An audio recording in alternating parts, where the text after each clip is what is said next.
Welcome, everybody, to Dead Talk Live. And today we've got special guest Steve Gonsalves, the lead paranormal investigator of the Atlantic Paranormal Society. Steve, how you doing, man? Thank you for being here. Hey, I'm doing great. Thank you for having me. It's going to be fun. It is going to be fun. And just a little note, I actually saw you at New York Comic Con. I was in there during the roundtable. I came in towards the end, and I had a scheduled interview with Amy and Adam. I Okay. wanted to say hello, but you guys were pretty busy. So I'm really grateful that I get this opportunity to actually talk to you this time. So a big thank you for coming on today. So let's talk about All this right. Thank you. New Year's Day special. You guys are joining forces with Dakota and the Destination Fear team. You're investigating the Joliet prison. Tell us about this special, and was it a wild ride? What should we as viewers expect? It was actually, that's a good way to put it, a wild ride. It was. It was actually a lot of fun. All three of those guys, Alex and Tanner and Dakota.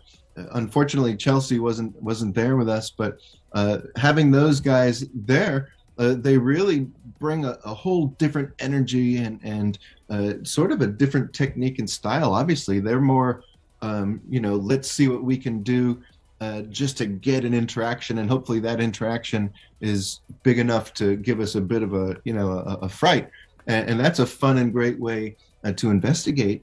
Different than our style, but having us together really worked awesome.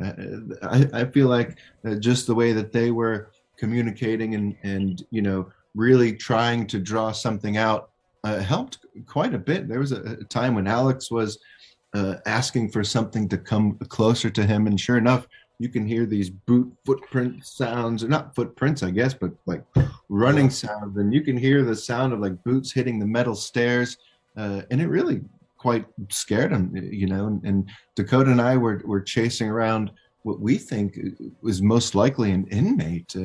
Really, there was some strong call and response happening, and the call and response and everything, you have to make sure that you are dealing with patterns. If it just happens once, twice, maybe, but two is a coincidence, three is a pattern. So we try to recognize that before we really considered a possible experience, and we were seeing those patterns all over that place, and it was really fun. that's very interesting. Now, this episode, this special that's airing on New Year's Day on Discovery Plus, for everybody that wants to check it out, is also the kickoff to the new Ghost Hunter season. Is that accurate? That's right. Yeah, we'll start every week. There'll be a new episode of Ghost Hunters available on Discovery Plus, and it's the episodes that we have coming uh, have been some of our favorite cases that we've ever filmed. Honestly, the team is in such a place where we are just locked in, and we know exactly what to do, and we focused really strongly on really bringing a resolution to the clients that we are dealing with. And although there have been some investigations that we've been able to explore these huge places like prisons and asylums, that as a paranormal investigator is a lot of fun, but we've also been able to really focus on the people who are living with this and are quite frightened, Oh, yeah. families that are ready to move out. And that's been quite a rewarding experience with this particular season. And expecting that the audience will really think that some of the evidence that we have caught is some of our best. Awesome. We really have some uh, really frightening things, to be honest with you, some things we didn't expect to capture. Wow. Now, you guys are like the pioneers when it comes to televised ghost hunters. You guys started this like on Lifetime in like 2004. So take us back.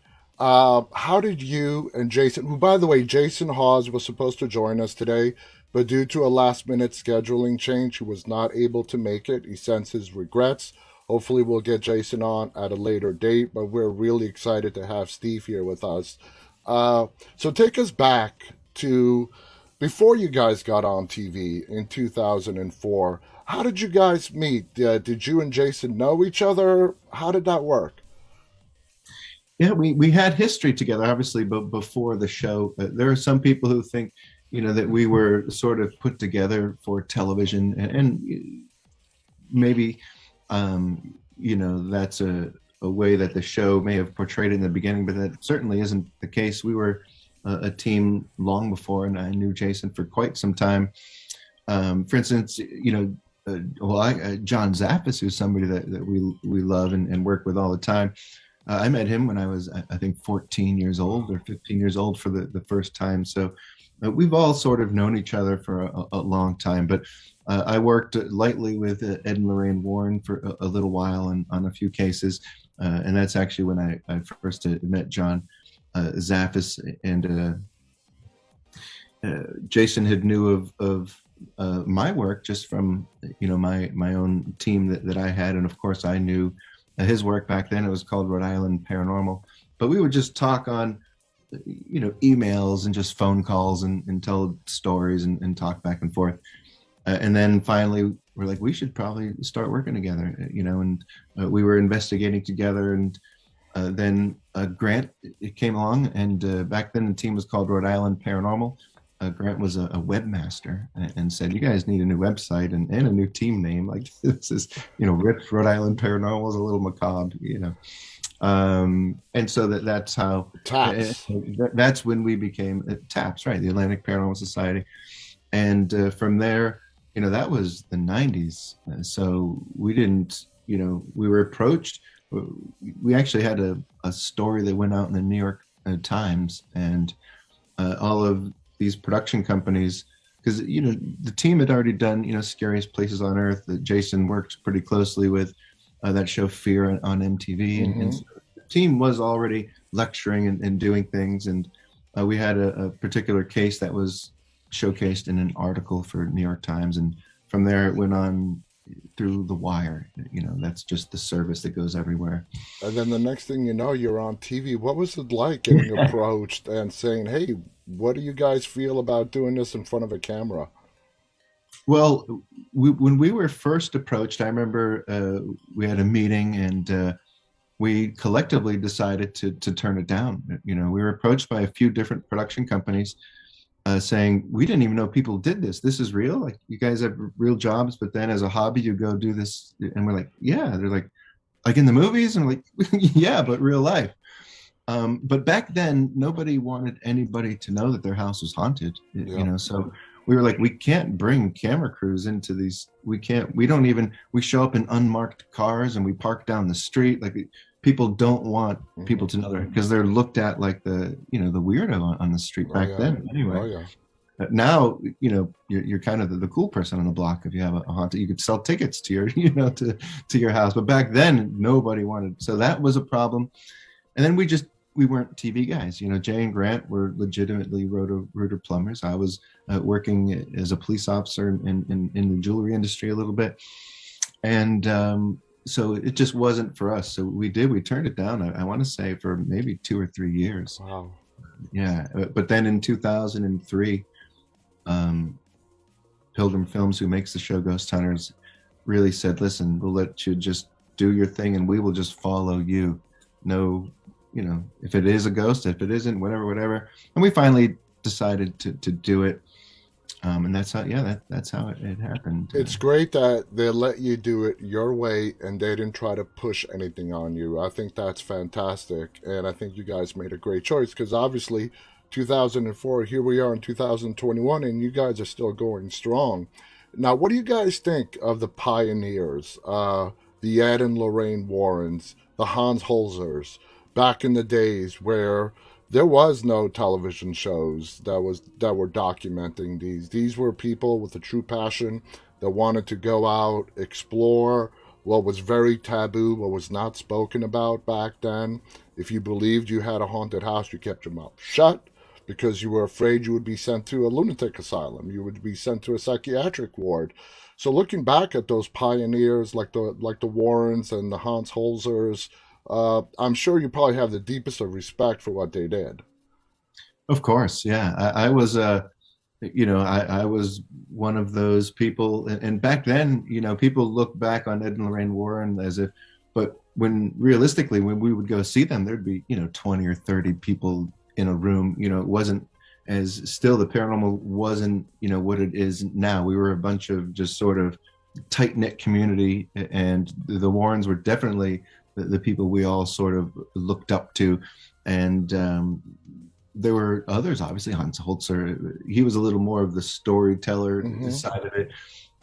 But of course, yeah, you have to pay homage to all of them. And, one of my investigation techniques and styles that I think we all use in the field is something that Ed Warren always said is that, you never know. You just got to wait. He would set up a lawn chair in Union Cemetery and wait for days, just Wow. hours on end. And as Lorraine would be like, "Get out of the graveyard." And Ed's like, "What do you mean? She hasn't shown up yet. The white lady's gonna come. I know it."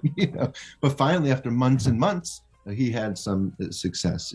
But yeah, all of them definitely look up to. William G. Roll is somebody that I had a great admiration for and was lucky enough to study with him at the Ryan Research Center. It was quite awesome. And Lloyd Auerbach, of course, is somebody who I've always looked up to. His book, I still have my first copy of it behind me, but ESP Hauntings is the book that sent me on the path of going that more analytical, scientific sort of route. But yeah. That's yeah. Now, Adam Berry said something very interesting to me when I was interviewing him. He said, "We are on the frontier of a new science." Okay? So, as a paranormal investigator who's been doing this for a very, very long time, I'm a true believer of the paranormal. Now, do you feel when it comes to evidence, we, and meaning you guys, have gotten all there is to get? You're going to continue getting those EVPs. You're going to continue getting the knocks, the bangs, the footsteps, uh, and you're coming up with newer and newer technology to capture voices, newer ways to communicate. But do you feel like we as a human race right now we have reached our limit into asking and getting deeper questions into the paranormal, meaning that the real question, what happens when you die? What's it like? That's where the communication sort of breaks off in all these investigations. So, do you feel we've reached our peak, or do you feel if we keep going, we are going to get more and more information? That's a deep one. that's a, that's a good one.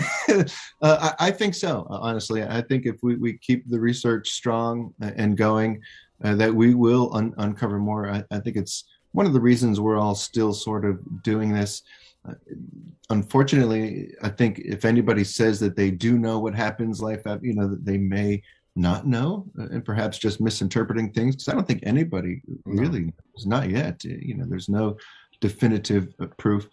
We need, science will never look at it in a serious way for a few reasons. One, uh, for a real scientific study, you need repeatability, Hmm. which doesn't exist, in the paranormal world, and you need the ability to measure, and there is no measurement in the paranormal world at all. There's nothing to measure, and I've sat down with many physicists, particle physicists, astrophysicists, and they all say the same thing, that until there's a way to measure and a way to have repeatability in a controlled environment, it's not something that science will ever take seriously. But what science is starting to sort of look at is the result of the phenomena, right? Hmm. For instance, an object moves. They can't say, well, we know what moved it, but and they can't study what makes it move, but they know it moved, so there was an action there. So they can study that movement and maybe come to a conclusion how the movement took place, just how they know that wind exists. You'll see.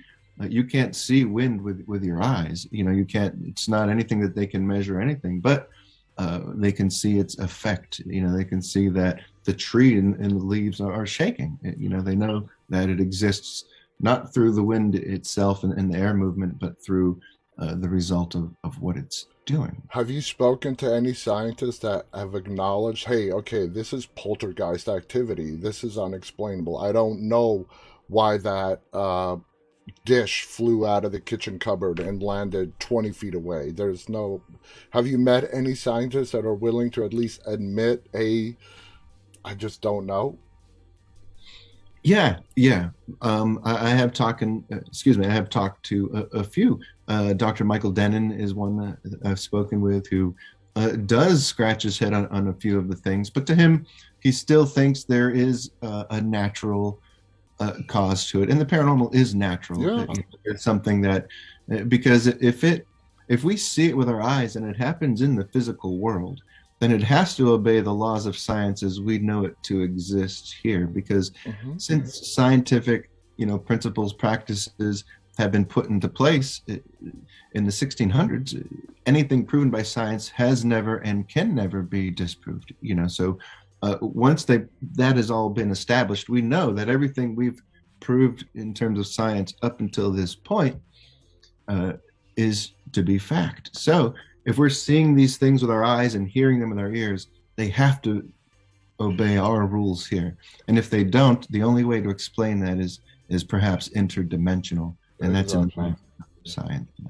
There was a study that came out several years ago that said that 60% of the world's population does believe that there is something there after death. Yeah. Depending on cultures, religion, faiths, they believe there's something is there. Does that number surprise you? No, I believe it was a CNN study. It was pretty recent, maybe just 4 or 5 months ago, right? I think yeah. Yeah, I remember it was pretty recent. Yeah. Yeah. It it it doesn't surprise me. I think most people are in a place that they think that there is something else happening out there. Enough people have had experiences that they know, can't be explained by just something naturally occurring in the physical world here. Does that mean a ghost? Maybe not necessarily, but can ghost be used as an umbrella term as anything that happened to you throughout your life that you can't quite explain? Probably, so it could encompass a lot of different experiences and not just a ghost, a sound that somebody can't explain, a door closing that maybe they couldn't explain and they say it's a ghost, but maybe they didn't try to look a little deeper. So the number may not be that accurate, but I think most people do Hmm. believe. I hear stories from people every day, no matter where I am. Whether it's a Starbucks, a Walmart, or a signing with where people are telling us these stories all day. They exist, and it's more people than not, I would say. And I'm happy that it's come more acceptable to come out and talk about it. I'm happy that people feel free and they're not going to be judged as crazy, at least by the majority of people, I think. If something does happen to me, it hasn't yet, but if something ever does happen to me, I feel perfectly comfortable going up to someone and say, hey, you know what? Something happened last night and it freaked the hell out of me, and I have no explanation for what it is. Now, let's let's differentiate, like when you go to places like the Trans Allegheny Lunatic Asylum, which is just one state west of me in West Virginia, to a house that's with a family living in fear. They don't know what's going on. It could be something benevolent, it could be something malevolent. But if you can't see it and you don't know what its intentions are, it's going to naturally scare you. But going to the big haunted locations like Joliet, where you guys are doing this premiere on January 1st, the Trans Allegheny Lunatic Asylum, do you personally take any measures to protect yourself, to not keep yourself that open where something might come home with you, something might follow you? I don't. No. I mean, I don't go out of my way to try to make that happen. I wouldn't want to live in a haunted house, quite honestly. I value sleep and relationships and career and that sort of thing. And all of those things are honestly quite hard to maintain when you live in a truly Yeah. haunted house. I wouldn't want to live in a haunted house. uh, I want to visit haunted houses, quite a bit, and I do. So that's cool. But I don't really, honestly. I have a lot of things in my house that are supposedly haunted. I have a lot of things that you think would be haunted, and I've never had anything happen here. But I will say that nobody living, I think, has an idea of what their interpretation of time and space is. Yeah, So maybe the experience has yet to happen. What it seems like, oh gosh, I brought this haunted sword home from, a case 4 years ago and nothing's happened. Maybe to that energy, it's a blink of an eye, or no time has passed at all. exactly. We don't know what their reference of time is. I'm pretty sure it's not the same as ours. I mean, that's just a guess. But Yeah. so when you go to a house and you have this family, I'm sure you take that responsibility very seriously. You have this family, they are scared, they don't know what's going on, and I'm sure you and the rest of your team members approach this very seriously. You really want to help this family out. And you guys do everything in your power to find out, at least give them answers. uh, so, how much of a responsibility do you personally bear on your shoulders when you do go to a house with a family living in it? Quite a bit. It weighs on us, and we think about it quite all the time, honestly, because if they are, truly scared and don't know what's happening, and sometimes you have children who won't go into the house without crying and can't stay in their bedroom, and don't want to play in their own house, and all of this, so they're relying on you. We set realistic expectations. We let them know. You'll hear Jason in every episode ask, what are you expecting us to be able to, because we want to set a realistic expectations. They need to know ahead of time that, we may not, and there's a good chance we may not be able to get rid of what's ever there. You never know if that's possible. Sometimes it is, but sometimes it isn't. But usually through some sort of, aftercare that we put together in terms of what we do there during the investigation, trying to let whatever's there know that their actions are affecting people who are, living and trying to live their lives like they once did. That sometimes that works. Empowering the family to take their home back with different techniques works quite well. It's quite good. Yeah, yeah, And yeah, just that education, and letting them know what they can and can't do to really protect themselves. help. Yeah, it does. And we have a lot of kids that see. We just had somebody recently ran up and just hugged us and said, "Thank you so much." Like, you should, and they didn't think we remembered them. I'm like, but of course we remember you. And some we still talk to. We play video games with them on like Xbox Live and stuff. That's so Yeah. cool. When it comes to malevolent energies, yeah, if a person is a bad person in life, when they pass, they're more than likely going to be a bad person in the afterlife. And if you're good, you're going to be a good person in the afterlife.